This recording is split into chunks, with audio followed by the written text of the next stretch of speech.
percuma kami melakukan pemilihan kepala desa kalau begini kinerjanya. Kerja kepala dusun itu tidak koordinasi kepada tokoh masyarakat apa yang mau dibangun. Mereka hanya perorangan yang waktu saya bangun. Macope, anaknya kepala BPD, selaku anggota DPD, bapaknya selaku kepala dusun, dan ini bapaknya juga bekerja juga di pabrik sebagai karyawan. Ada apa?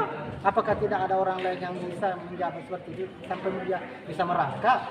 Kami juga sebagai masyarakat tidak pernah diminta keterangan kami setiap pembangunan. Hanya aparat seakan-akan bersuap menyuap.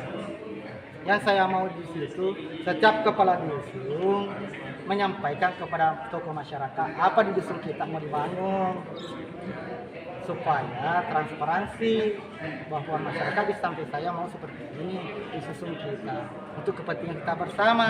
Tetapi selama ini hanya kepala dusun yang meminta. Makanya tadi kami sarankan akan ada tindak lanjutnya, kemudian misalnya melalui RDPU dengan melibatkan beberapa SKPD terkait sesuai dengan harapan dari Desa Belinto tadi. Intinya segala hal yang kemudian tadi disampaikan di aspirasi ini, kemudian di situ nanti kita akan konfirmasi semua kebenaran, dan mungkin kalau ada yang kesalahan tadi misalnya terkait seolah-olah penunjukan langsung beberapa perangkat desa, memang kalau melalui musyawarah itu bisa, tetapi memang kalau musyawarah tidak bisa tercapai maka memang harus dilakukan pemilihan untuk perangkat desa.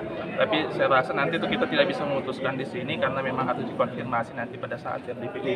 Jadi yang menjadi saat ini apa yang aspirasi yang kami terima hari ini kami teruskan kepada pimpinan untuk kemudian nanti didisposisi untuk dijadwalkan di komisi terkait dengan tindak lanjutnya. Jika ada mal prosedur yang dilakukan